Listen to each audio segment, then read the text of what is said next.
Burası İngiltere'nin en eski üniversitesi. Kafeler, restoranlar tamamen ders çalışan öğrencilerle dolu. Harry Potter filminin çekildiği o meşhur büyük salona giriş yapıyoruz. İngiltere'de basılan her kitabın bu kütüphanelere gönderilme zorunluluğu varmış. Oxford'un en güzel kitapçısına geldik. Divinity School'da sadece şu anda Tuğba ve ben varız.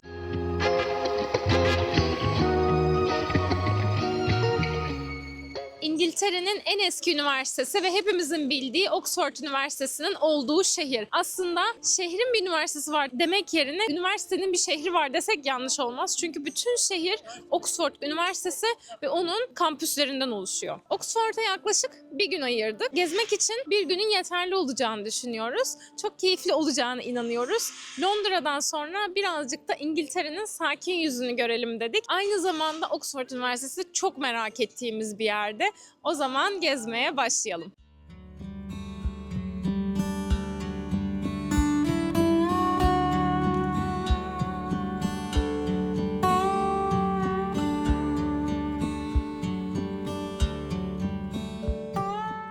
Oxford gerçekten de tamamen bir öğrenci şehri.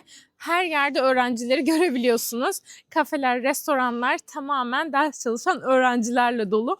Gerçekten tam bir akademik bir ortamı var. Eğer böyle akademik ortamları, kitapları seviyorsanız zaten İngiliz edebiyatı dediğimiz zaman Oxford'un çok önemli bir yeri var. Bunu videonun devamında anlatacağız. Eğer bir kitap severseniz bu video tam size göre olacak.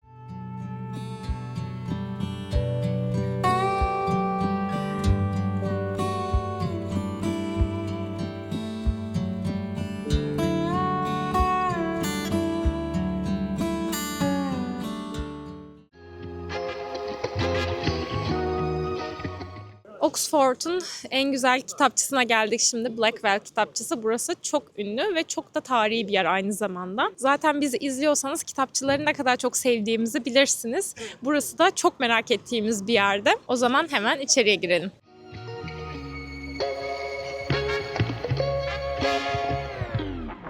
Bu kitapçı 250 yıllık bir kitapçı. Bu gördüğünüz fotoğraf da 1950'den. Buradaki kişiler aslında gerçekten olan kişiler yani.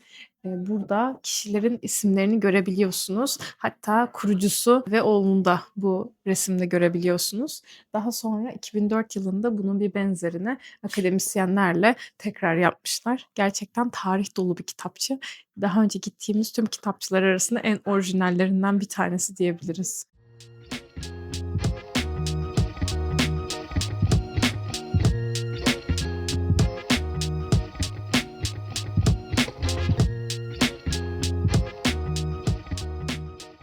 Blackwell Bookshop'ta şimdi zemin kattaki Norrington Room'a geldik. Burayı çok özel yapan şey ise Norrington Room'un dünya üzerindeki en geniş kitap satışı yapılan alan olması. Geldiğinizde gerçekten çok büyüleyici bir ortam. Saatlerce vakit geçirebilirsiniz, kitapları inceleyebilirsiniz, oturup kitap okuyabilirsiniz veya sadece bu büyüleyici ortamı oturup izleyebilirsiniz.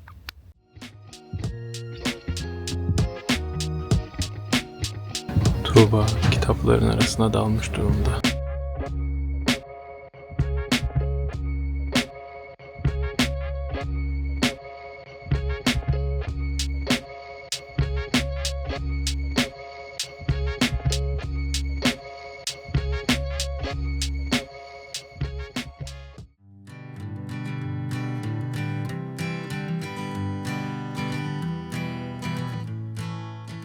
İkinci durağımız Weston Library. Oxford'da çok fazla kitap olduğunu söylemiştik. 1930'larda da aynı şekilde çok fazla kitap olduğu için ve kitapları nereye koyacaklarını bilemedikleri için bir kütüphane ihtiyacı doğmuş. Ve şehrin de mimarisini bozmamak için çok da yüksek katlı bir kütüphane yapmak istememişler. O yüzden düşünmüşler ve demişler ki o zaman yerin altına kazarız. O yüzden şu anda gördüğünüz bu kütüphanenin altında aşağıya doğru kütüphane devam ediyor. Ve aynı zamanda buraya geldiğiniz zaman kütüphanede farklı sergiler oluyor. Onlara da göz atabilirsiniz. Aynı zamanda bu kütüphanenin özelliği de çok fazla nadir kitabı barındırıyor olması. Hanging on, walking tall. Okay. So first time I just got it in plates. Some days I got no use for it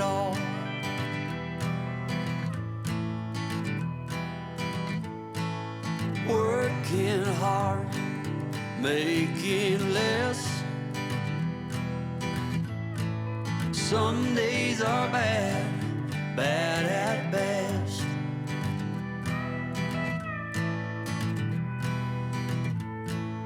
Foolish notions. Cutler Street, Oxford'un ana caddesi diyebileceğimiz yer aslında. Birçok görülmesi gereken yer bu cadde üzerinde yer alıyor. Geldiğinizde bu tarihi sokakta veya caddede siz de kesinlikle ama kesinlikle yürümelisiniz. Orta çağdan beri burada nice sanatçılar, öğrenciler ve Oxford sakinleri yürümüş. Şimdi biz yürüyeceğiz. Foolish lies. Bridge of Sighs, Oxford'a geldiğiniz zaman mutlaka görmeniz gereken yerlerden bir tanesi. Cutler Street üzerinde bulunuyor zaten. Bu köprü Venedik'teki meşhur köprüden esinlenildiği söyleniliyor. Oxford'daki en ikonik manzaralardan bir tanesi.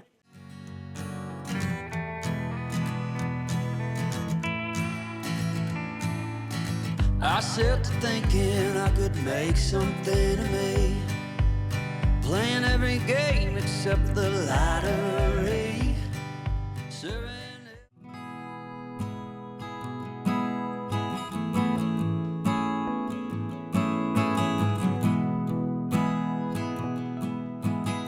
Gelmeniz gereken en önemli yerlerden bir tanesi Board Lane kütüphaneleri. Bu kütüphaneler yaklaşık 400-500 yıllık tarihe sahip. Zamanında İngiltere'de basılan her kitabın bu kütüphanelere gönderilme zorunluluğu varmış. O yüzden de tahmin edersiniz ki bu inanılmaz bir kitap yoğunluğu oluşturuyor ve burada yaklaşık 13 milyon kadar kitap var. Ve bu kitapların saklanması da çok zor olduğu için yine yer altına kazarak kütüphaneyi yer altına doğru genişletmişler. Ve burada o yüzden bir kitap istediğiniz zaman önceden sipariş etmeniz gerekiyor ve bunlar da günde 1-2 kez yukarı çıkarılıyormuş. Bir diğer enteresan olan şey ise buradan kitap ödünç alamıyorsunuz. Yani kral bile olsanız burada okumanız gerekiyor. İngiltere tarihi boyunca krallar bile sadece burada okuyabilmiş, ödünç alamamışlar. Aynı zamanda bu kütüphaneleri gezmek ücretli. Çok da uygun fiyatlı olduğunu söyleyemeyeceğiz. 20-25 pound arasında ve bunlar yaklaşık bir ay önceden tükeniyor. Biz geldiğimiz zaman da bunu çok tahmin etmemiştik. O yüzden tükenmişti. Ama girişindeki Divinity School kısmına girmek isterseniz burası da Harry Potter'ın sahnelerinin çekildiği yer. Bu büyüleyici atmosferi denemek isterseniz bu sadece 3 pound.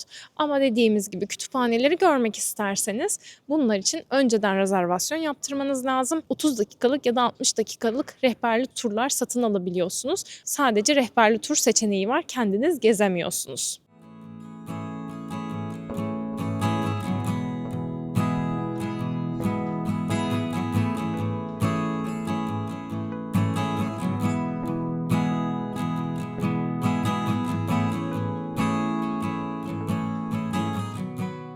Şu anda öyle bir ana denk geldik ki Divinity School'da sadece şu anda Tuğba ve ben varız. Eğer varsa öneriniz hemen bir kısa film sahnesi biz de çekebiliriz yani Divinity School'da. Yorumlara yazın.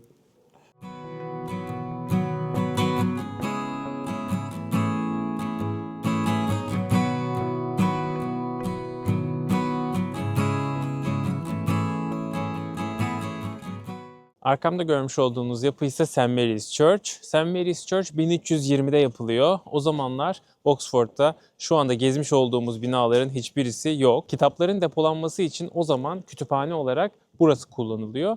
Daha sonra kitaplar sığmadığı için farklı yapılara ihtiyaç duyuluyor ve şu anda da bizim gezmekte olduğumuz kütüphanenin diğer binaları birer birer inşa edilmeye başlanıyor.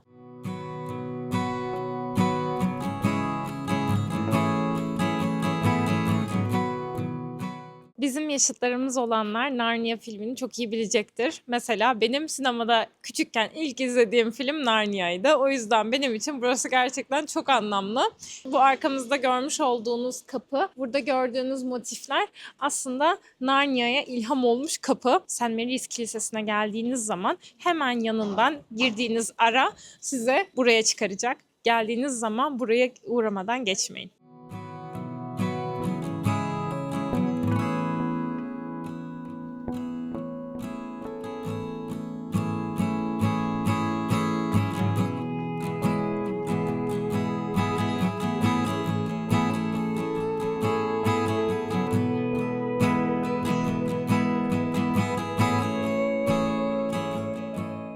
High Street, Oxford'un ana caddesi. Kafeler, mağazalar ve restoranlar bu cadde üzerinde bulunuyor. High Street boyunca yürüdüğünüz zamansa karşınıza çıkan bir diğer yapı Magdalen College, yani Oxford'a bağlı college'lardan bir diğeri. Burayı önemli yapansa Narnia günlüklerini yazan Clive Lewis'in burada ders vermiş olması.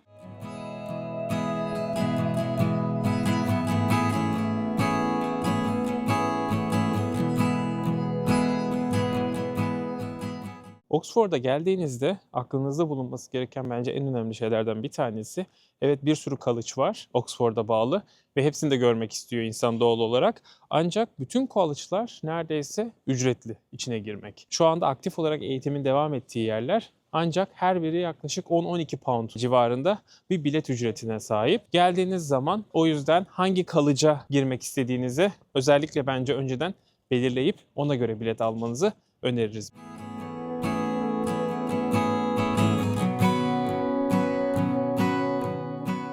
Oxford'a geldiğinizde zaten video boyunca anlattığımız üzere birden fazla college var. İnsanın açıkçası ilk başta biraz kafası karışıyor. Hani bu college'lar ve Oxford Üniversitesi'nin birbiriyle ilişkisi ne diye. Bu Oxford Üniversitesi'nin aslında bir eğitim sistemi.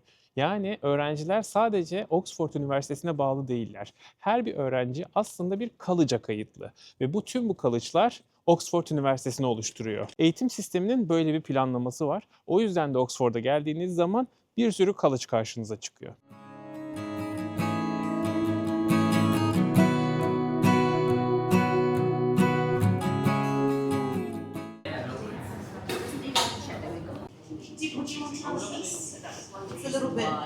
It's alright, it's alright. Thank you. Tamamen İngiliz peynirlerinin satıldığı bir peynirciye geldik. Yolumuzun üzerinde denk geldiğimiz bir yer. Sadece İngiliz peynirlerinden oluşan bir dükkan gibi düşünebilirsiniz. Biz de şöyle tadımlık bir şey aldık. Sandviçimizi de deneyeceğiz. Eğer yolunuz düşerse mutlaka uğrayın. Aynı zamanda ekşi mayalı ekmekleri de çok güzel gözüküyor. Eğer daha uzun burada olsaydık onlardan da denerdik. Denemek istediğiniz tüm peynirleri de tadabiliyorsunuz. Christie College'ın tam karşısında çok güzel bir kafede kahve içtik ve biraz dinlendik. Şimdi turumuza devam ediyoruz. Oxford'da kahve fiyatları Londra ile karşılaştırdığınız zaman bir miktar daha ucuz. Örnek vermek gerekirse bir flat white Londra'da genelde 5-5,5 pound civarındayken burada 3-3,5 pound'a flat white içebilirsiniz.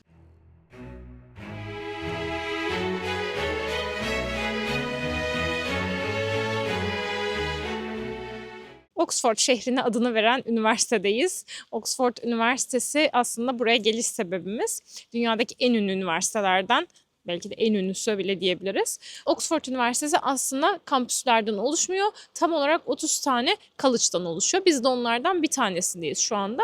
En ünlüsü Christ Church College. Burasının özelliği aynı zamanda bir kilisede olması. Hem kilise hem üniversite olması. Oxford Üniversitesi'ne geldiğiniz zaman ücretsiz bir şekilde gezemiyorsunuz. Her biri için ayrı ayrı ücret ödemeniz gerekiyor. Biz şu anda 2 kişi buraya yaklaşık 45 pound ödedik. Buraya geldiğiniz zaman hem kiliseyi hem de üniversiteyi gezebiliyorsunuz.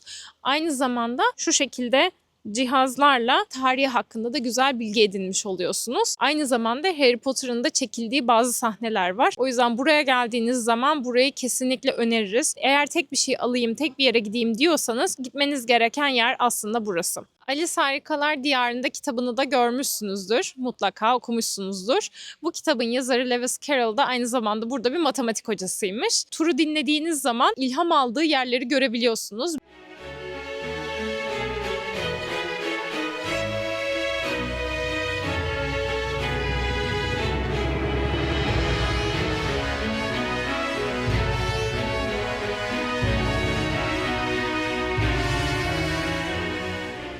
Şimdi Harry Potter filminin çekildiği o meşhur Great Hall'a, yani büyük salona giriş yapıyoruz.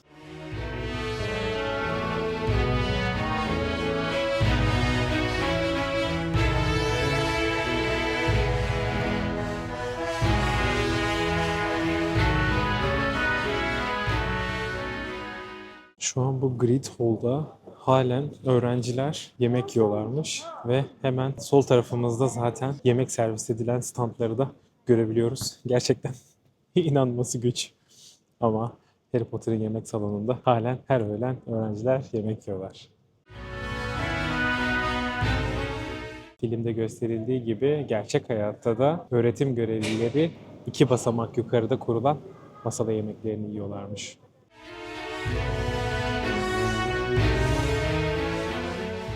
Büyük salonun baş kısmında en tepede ise Kral 8. Henry'nin portresini görebiliyorsunuz. Christ College'ın kurucusu olarak geçiyor kendisi. Şu anda burada görmüş olduğunuz bu odaların her birinde ya eğitim yapılıyor ya da öğrenciler kendileri çalışma saatlerini gerçekleştiriyor. O yüzden de odalara ve de avluya giriş ziyaretçiler tarafından yasak.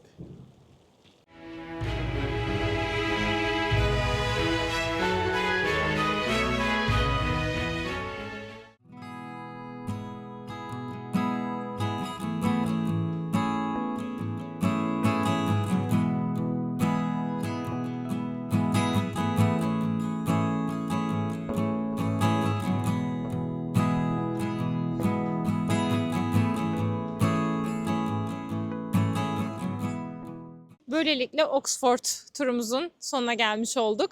Umarım beğenmişsinizdir. Biz çok keyif aldık Oxford'tan.